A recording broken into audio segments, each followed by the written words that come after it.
भारत के जाबांज के आगे हार गई पाकिस्तानी सेना। पाकिस्तान के मंसूबों पर भारतीय जवान ने फेरा पानी। जी हां, भारतीय वायुसेना के क्रैश हुए मिग विमान के विंग कमांडर अभिनंदन के एलओसी पार पकड़े जाने पर वहां के लोगों ने उनसे खूब बदसलूकी की, मारपीट की, लेकिन फिर भी इस जवान ने धैर्य नहीं खोया। सेना के जज्बे को बनाए रखा और पाकिस्तान को भारतीय फौज की ताकत दिखा दी। कायर पाकिस्तान ने जिनेवा कन्वेंशन का उल्लंघन करते हुए विंग कमांडर अभिनंदन को प्रेस कॉन्फ्रेंस में पेश भी किया। पाकिस्तानी सेना की ओर से अभिनंदन के कई वीडियो शेयर किए गए जिनमें उन्हें स्थानीय लोग टॉर्चर कर रहे हैं। इसके बाद पाक सेना की ओर से अभिनंदन का एक और वीडियो शेयर किया गया जिसमें अभिनंदन आराम से चाय पीते हुए नजर आ रहे हैं। इस दौरान पाकिस्तानी कमांडर उनसे कुछ सवाल भी पूछ रहा है। अभिनंदन भी बड़े ही धैर्य के साथ उसके सवालों के जवाब दे रहे हैं, लेकिन जब उनसे पाकिस्तानी सेना वायुसेना के बारे में जानकारी जुटाने की कोशिश करती है तो अभिनंदन वो बताने से इनकार कर देते हैं। I hope you like the tea. The tea is fantastic. Thank you. Okay. And now coming over to some specifics. Which aircraft you were flying? I'm sorry, Major. I'm not supposed to tell you this, but I'm sure you found the wreckage. And what was your mission?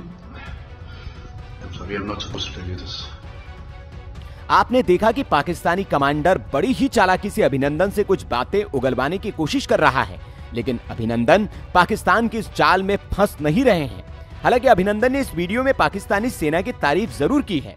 Yes, I have, and I would like to put this on record. And I will not change my statement if I go back to my country also.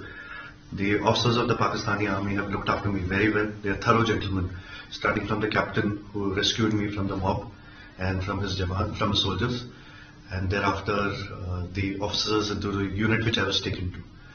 Okay. This is what I would expect my army to behave as, and I am very impressed by the Pakistani army. समझना मुश्किल नहीं है कि ये पाकिस्तानी सेना ने जबरदस्ती कहलवाया होगा ताकि वो दुनिया को एक संदेश दे सके कि वो जिनेवा कन्वेंशन का पालन कर रहा है और उसने भारत के युद्धबंदी को सुरक्षित रखा है। दरअसल जिनेवा कन्वेंशन में मानवता को बरकरार रखने के लिए कुछ नियम बनाए गए हैं जिसके तहत युद्धबंदियों की रक्षा हो सके। ये पहली संधि 1864 में तैयार की गई थी। इसके बाद दूसरी 1906 और तीसरी संधि 1929 में तैयार की गई। दूसरे विश्व युद्ध के बाद 1949 में 194 देशों ने मिलकर इस चौथी संधि पर हस्ताक्षर किए। इसके तहत टीवी पर अगर युद्धबंदियों के चित्र, वीडियो या उनसे जुड़ी दूसरी चीजें दिखाई जाती है तो ये जिनेवा कन्वेंशन का उल्लंघन माना जाता है। युद्धबंदी के साथ अमानवीय बर्ताव नहीं किया जा सकता, उसे किसी भी तरह से प्रताड़ित या फिर शोषित नहीं किया जा सकता। पकड़े जाने पर युद्धबंदी सिर्फ अपना नाम, सीरियल नंबर और पोजीशन ही बता सकते हैं। इस संधि के तहत कोई भी देश अपने युद्धबंदी को न तो अपमानित कर सकता है और न ही डरा धमका सकता है। युद्धबंदी के खिलाफ युद्ध अपराध के लिए मुकदमा वो जरूर चला सकता है।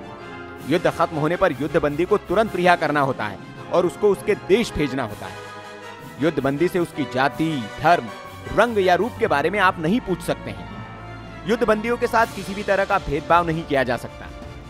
कन्वेंशन के अनुच्छेद 3 के मुताबिक युद्धबंदियों का सही तरीके से इलाज किया जाना चाहिए।